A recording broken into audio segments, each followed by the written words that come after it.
In the middle of last May, 2 Thai migrants were killed by a missile attack in Israel. 2 more unnecessary victims of the Israeli-Palestinian conflict. My talk today is also about the different regulations that have some responsibility for the workers' vulnerability. So I would like to dedicate my talk today to the memory of those 2 workers that I'm so sorry I cannot pronounce their name correctly, but you can see their names here in the obituary notice published by the States of Israel.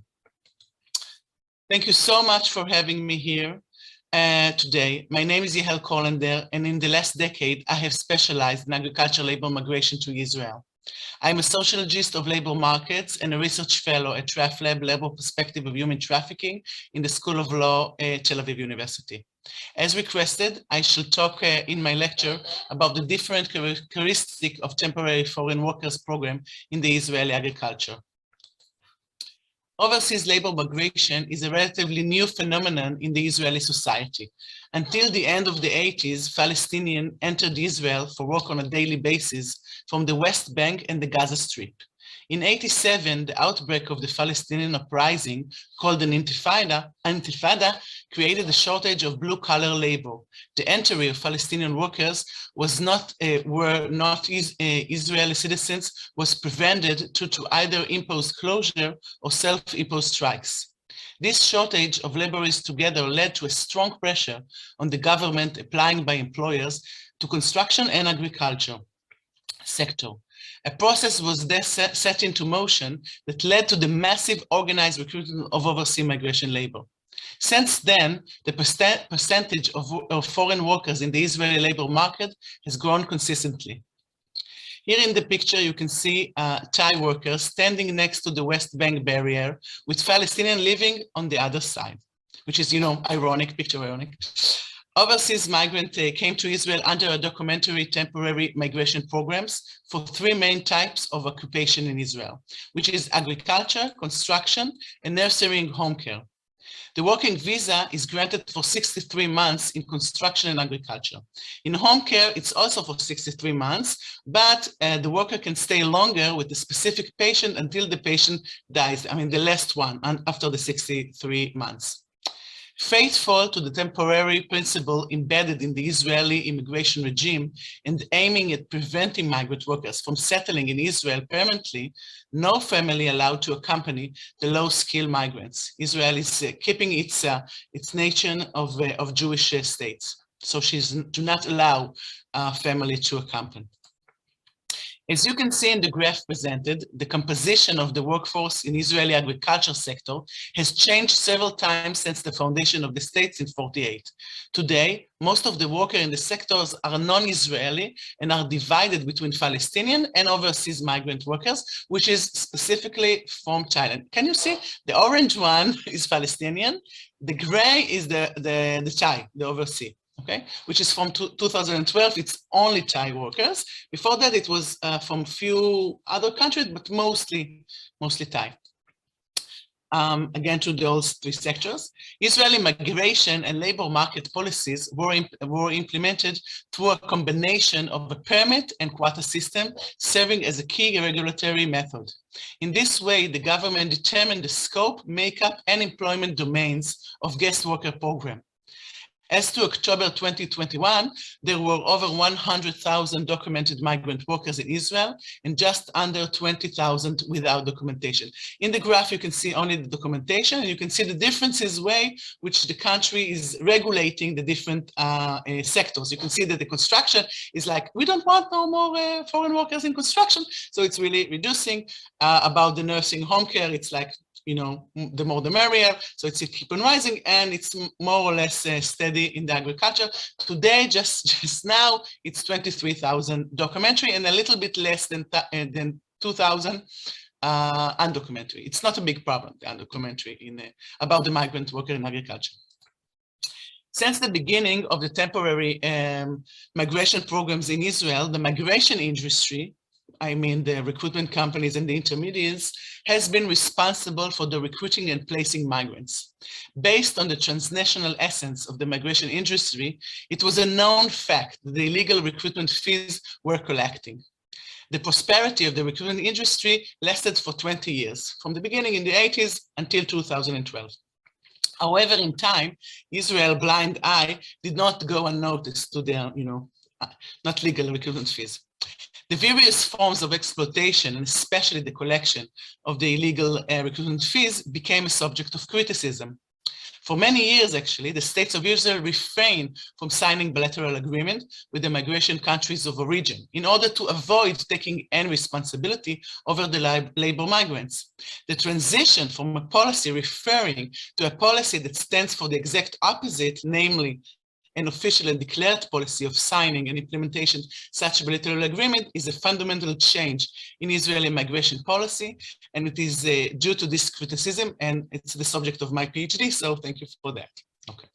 And a decade ago, in 2012, the first BLA has been implemented. It was the first one, and it was only in agriculture.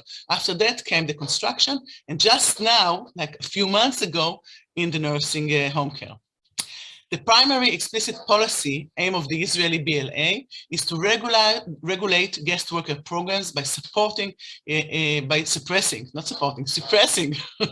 illicit recruitment practices and regulating the migration industry that operates this transnationally. Against previous assumptions about the ungovernability of transnational migration network of recruitment, Israel successfully utilized BLAs to expand its regulatory capacity beyond its borders. As you can see from the graph, the cost of migration for Thai migrant has dropped dramatically. The first column, it's the almost 10,000. It's from 2011. It was the first survey that we've been collecting ideas, and it was like, and still goes short. So, migrant workers in the agriculture sector are commonly employed in family farms in Moshavim. Moshavim, it's a cooperative settlements located in the rural areas of Israel periphery. The language barrier and lack of public transportation limit or outright prevent the workers from getting to urban centers, and the migrant lives around the places they are around the place they live in these rural areas, which mean that the migrant workers in the agriculture sector are specifically isolated as the cities areas remain out of their reach, which is not only the city, it's the way where they can, meet the NGO with the human rights, and you can have more communities, and you can have more people. It's with all these ideas of urban places. Thai migrant workers live separately from their employers, but the separation between living space and a work area are blurry since they mostly live on the family farm. Now, family farms in Israel, it's not the US, it's small. Israel is very small. So it's small, and it's really, me myself, I was born in a moshav, and just next by, it was, Thai workers living just, you can see that. People see each other. Where am I? Employer supervision of the migrant workers tend to extend to all aspects of their lives, the work hours, the time in their living quarters, and how they spend their time off. Now, according to the Ministry of Agriculture, migrant workers' living quarters are agricultural structure. This is very important to understand because they fall under the same category as equipment sheds, open sites, shelters, and etc.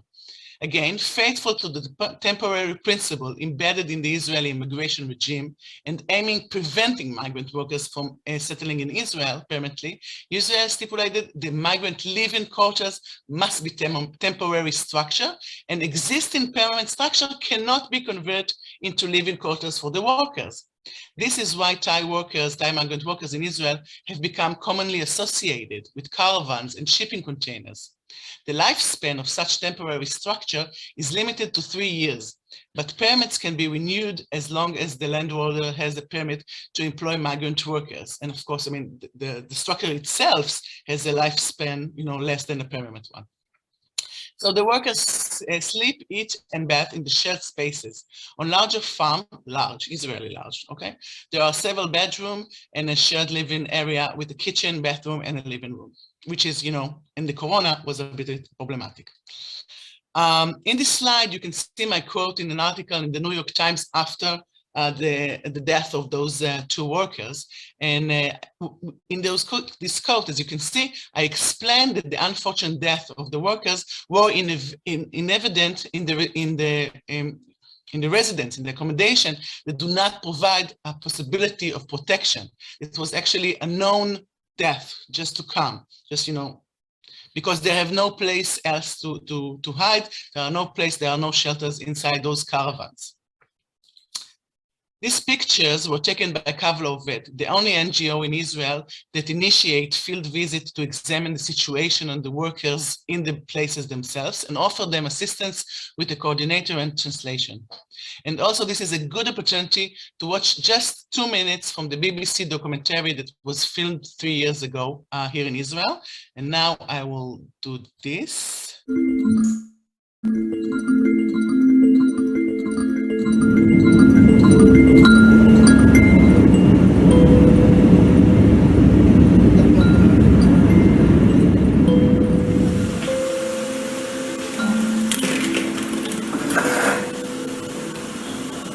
ดูครับมีเชื้อราขึ้นด้วยบางที่ก็ผุนะครับผุนี่ครับข้างในมันมีหนูร้องเสียงดังเวลากลางคืนครับ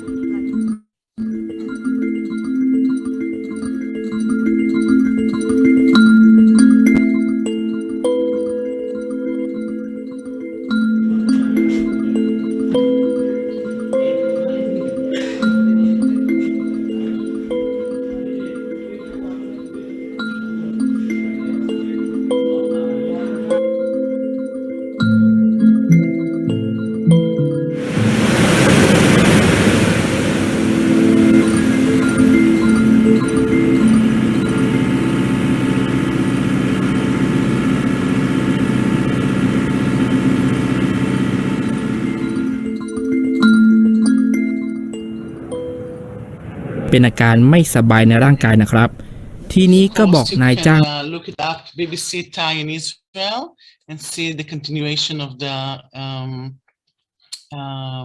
story. Just to see my presentation again. Okay, so the instrumental treatment of workers in the agriculture sector is evident, with the goal of ensuring that they remain a cheap, temporary, and available workforce.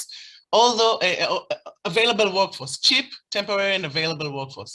Although the law sets forth clear criteria for the workers living accommodation, as one of an example that I gave, their classification as an agricultural structure severely restrict the accommodation options the employer can offer them. Coupled with the lack of enforcement, this brings about repeated violations of the suitable accommodation requirement and normalize the inadequate living conditions workers have to endure.